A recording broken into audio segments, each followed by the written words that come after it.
Hey there, and welcome to Next Level in Charleston, South Carolina. My name is JD McNair, and here we will talk everything from real estate sales to the hottest restaurants and special events in the Charleston area. You can catch up on each episode on iTunes, Google Play, and Facebook. Hey there, welcome back. I'm glad everybody got a chance to listen to our first podcast, and it had actually some really good success. We had some people ask some questions, and I got a direct message from somebody. I got a few phone calls, which is kind of neat. And I'm going to answer a question that somebody sent out to me through direct message, and they asked the question: is there a way to grow your business without working more hours? And is time management a major factor? Obviously, this person's in the real estate industry, and so they wanted to ask, what do top producing people and how do they grow in volume and maybe in size without working 100 hours a week? It's a really interesting topic, and it's one that I can relate to, being in the industry for a number of years in production. And the way I found out to become more successful and to grow the business was to become more efficient, as well as develop some systems and operational procedures that would allow somebody to grow. So you don't necessarily need to work 100 hours a week. You can work 40, 50 hours a week and actually make more money. But if you're one that just takes parts of the transaction and they immediately attract to that instead of blocking time, then they're not going to actually get as much done. So the key in that statement is to, yes, you can grow your business, you can make more money, you can work less in doing that and have a life. Over the years of being through this and the frustrations that I had, I can totally relate, and I was there. And what I did was went and found people who were really good at what they did, and $5 million producers, $10 million producers, $50 million producers, and cherry picked the things that they did where they were able to scale their business up. And it really comes down to again, and this word is going to keep coming up, systems, because that's just a really good word to use for all these little components of growing. And then the operating procedures. Now, time management in our industry, people try and manage their time, and it's virtually impossible because there's so many moving parts that go on throughout the transaction. And then when you have 2 transactions, and then you have 3 or 4 going on in 1 month, if you're working with buyers, if you're working with listings, there's just a lot of things being thrown at you. So time management for that, I would say no, it doesn't work. But I think time blocking is very important. So what I mean by time blocking is simply there's 3 things that you really have to block out in life, in business. Number 1, block time out for family. It's very important. You can't manage time, so manage the things that make sense that you need to do on a daily or weekly, monthly basis. Block out time for prospecting, because you should never stop prospecting. And then block out a little bit of me time. I think that's important, that you need to defragment your brain from everything that's going on in our industry. It's very stressful and can be very frustrating. So if you do those things, I think what the person was asking is time management, does it work? And I think that time blocking works much better than actually time management. I've had other people ask questions about this topic, and I wanted to cover a number of those, go into some different scenarios, as well as give our audience some different systems that they can put into place now, give you guys a little extra value, the things that have worked for, again, those 10 and 15 and 25 and $50 million producing companies or groups or individuals. Yes, it can be done. An individual with the proper systems and procedures in place can do $50 million a year. Some of the process that they have in place, again, is a prospecting component. They do prospect, let's say, 8 to 9 every day, Monday through Friday. If that time's blocked out, then they know that they're not supposed to schedule anything else until 9 o'clock comes. You have to be, very, what's the word I want to use? Very structured to make sure you do it every day. Because if you're not, then that prospecting component is not going to be there.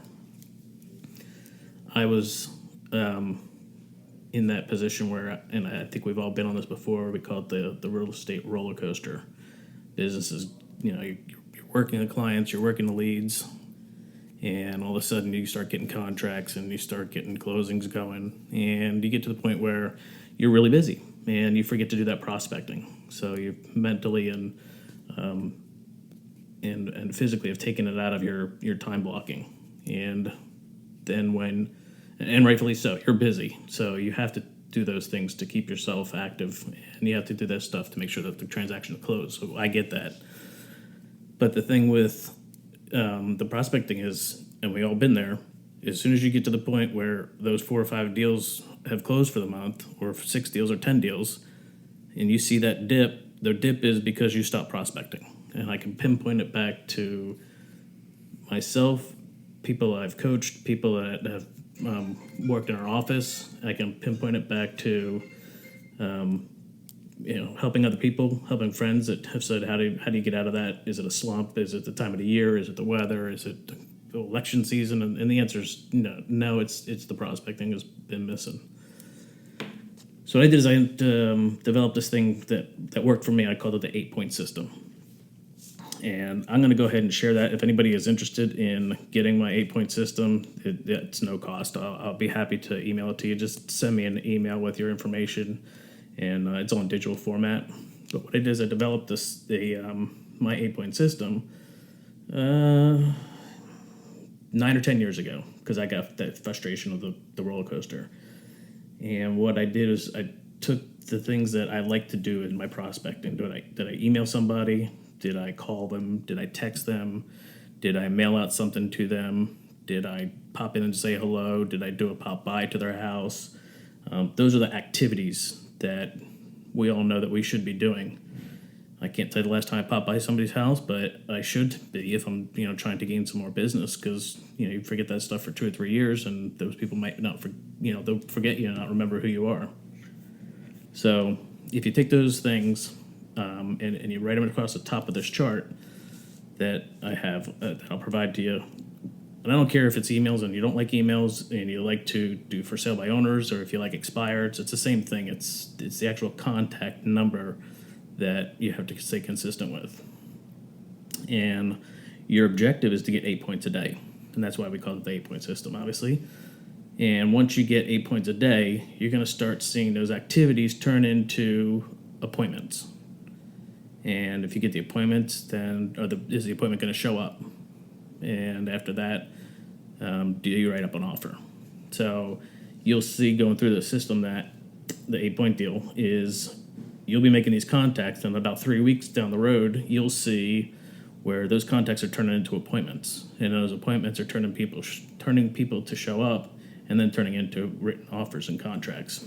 So that's one way to get a system in place so you can become more efficient, and you'll have the ability to not have the roller coaster ride. And then again, it'll give you the ability to make more money without having to work more hours. Another system that top producers have is they all really, really recognize and know how to ask the right questions and know the procedures on the sales process. If you're not familiar with the sales process, you really need to get familiar with it. And I'll read it quickly. If you want more information on it, I'll certainly go over one of them in detail. But the sales process is meet and greet. That's the first one. You have to actually meet somebody. And I say greet because maybe they came into an open house or maybe they came into your office. After that, you have to qualify them. After you qualify them, you have to present and give an overview of what they're looking for after they tell you. You have to demonstrate what the product's going to do for you, the home, or if it's a commercial building, you have to demonstrate what that is to make sure that it is exactly what they want. And if they do want it, or if there's 2 or 3 that are of a choice, they need to really sit down and pick one. So that's number 5, is to pick one of the properties that they like. We all know it. There's going to be objections. They don't like something about the house, or there's an issue with the house. It could be inspection or something like that. And objections are nothing more than somebody wanting to ask a question and want a specific answer for it. Example, what's a good one? Well, home inspections. That's one of the things that everybody always has issues with when it comes to the end. An objection might be, well, I want to make sure that I have the ability to join the golf club down the street. Well, is the golf club actually really important to you? Well, no, but then why would you want to see if you can join it? You just have to help answer that question of what they're objecting to. Or it might just be that they don't have the answer to it yet, or maybe they didn't think that they knew even what to ask at the time. So handling objections is something to be really good at. And then you do the close. You're ready to move forward with this today. Now, if you've done all the previous things and you get to the close point, then naturally you'll get very good at it, like all top producers. And after you close, then you're going to do the follow-up. So you're going to make sure that they're happy with what they got after they moved in. You're going to follow through on everything that you said you were going to do. Make sure they get their tax information to the county, so they're filing for the right tax rate. And after that, you're going to ask for the referral. So let's step into one of the most important in the sales process system is that the qualifying. And if you can't qualify for somebody, you're not going to be able to sell them. There's 5 areas of qualification. If you can qualify them in all 5 of these areas, you will be able to close them 100% of the time. So you ask the question, well, what is the 5 areas of qualification? What do you need to know? And it's definitely all 5. You have to know the area. Where do you want to live? Where is it that you are looking for on the location? So if you don't know where they're going to live, if they don't know where they want to live, you're not going to be able to close them on a deal. Time frame. Are they looking to buy next week, next month, next year, 5 years? You got to know the time frame. Because if they're not qualified, if they're buying 3 years down the road, the house that they're looking at today is not going to be available most likely. If it is, God bless those people. You want to make sure that you have the authority, all the authority people involved. If it's a husband, wife, a couple, or if it's an individual, just as long as everybody's on board, there's all the decision makers present, and are they all on the same page as a collective group? If the husband doesn't like it, the wife does. Most likely the wife will win, but let's say it's reverse and the husband says, I love this house, and the wife says the kitchen's too small. You're not going to win that. So there's a difference in what their wants, needs, and desires are. And that's exactly another item on the qualification is the wants, needs, and desires. So let's just jump into that. Again, the kitchen was important to the wife. The husband doesn't care, he doesn't cook. Or vice versa. The husband's a gourmet cook, wife could care less. So you got to make sure that everybody's on the same page with the wants, needs, and desires within the home. Does it have to have a pool? Does it have to have a 2-car garage? Those are all the things you need. And then do they have the financial resources to make it happen? You don't want somebody to go and look into the $500,000 house if all they're going to get approved for is $300,000. It just makes sense. Hopping out of the sales process, and let's jump into some operational procedures that help within the organization. Well, let me back up. Let's go back to the organization. People want to know, I've had this question asked, is an indie broker that's doing $50 million any better than a RE/MAX company that's doing $50 million for an individual person or a team of 2 or whatever? Those people who are the bigger producers in those $50 million ranges or $25 million ranges, they have the systems in place. They've either developed them themselves or they've learned them. So the actual company that they work for, the organization, it doesn't matter. Those people say that you have to be with a brand name. I agree with that. But I've seen very productive and very well-oiled machines that are not in a brand name. But again, that goes back to being in a systematized operation that has all the procedures down. Most likely they learned them somewhere. Now, being with a large organization, you might have,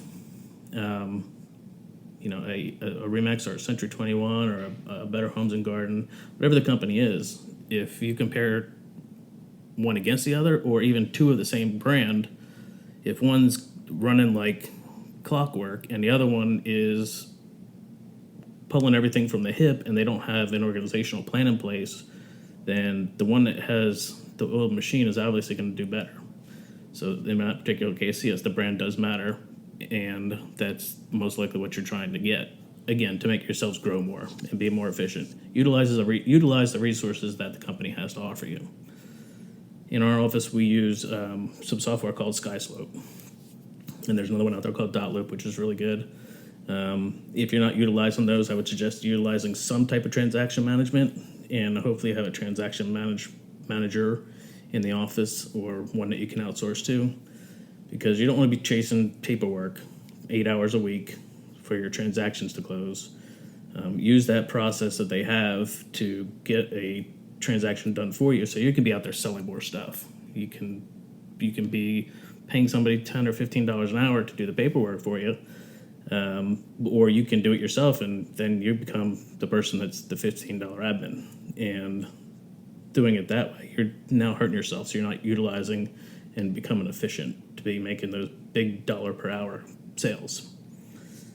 Other systems that they have that are kind of automated is, when you get a listing, what steps happen, what goes, when do the pictures get put in, when does all the collateral material get printed out, when do the things hit the internet, when's the write-up, when's it going to MLS, when does it get syndicated to all the different companies. If you have to manually enter all that stuff, you're wasting your time. You'll be doing it for hours. So again, going back to efficiency, there are companies out there and systems that they have. So you just put it in once and it goes all over the place at one time. Another nice feature that we have is as a design center, and I'm not certainly trying to plug my company only. I just happen to own one of the Remax franchises, and the reason I did buy it is because of the things that they offer, like the design center. You put a listing into the MLS, and the next day you have everything out there in your inbox that shows you. You can send out just listed cards. You can send out flyers. You can send a website out to everybody in your database. You can tap into your CRM and give all the information out to all those people that are interested in that type product. Again, it's a thing that makes your life a lot easier. I think that I just put a lot of information out there real fast, and I could dig deep into any one of those things that I mentioned and really go into details, but to answer this person's question without speaking for 3 hours, I think that the main thing you want is simplicity. Make sure you time block.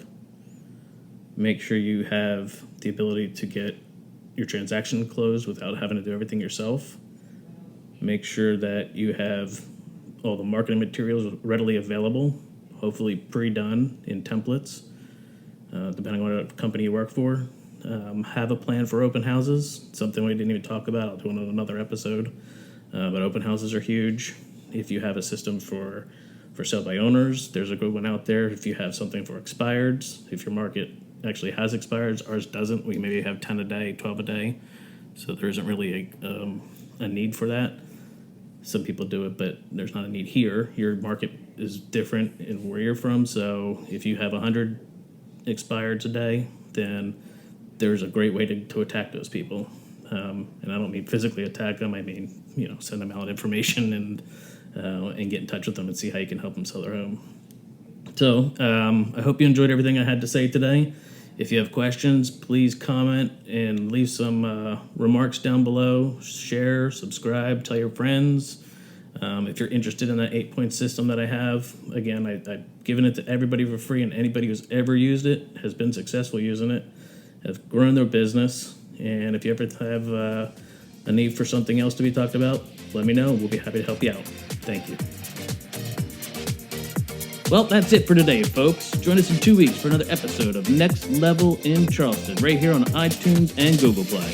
Leave comments or questions about the episode, and we'll be happy to answer them for you. If there's other things you'd like to hear in the future, please let us know. Check out our page on Facebook and Instagram. Stay cool, Charleston.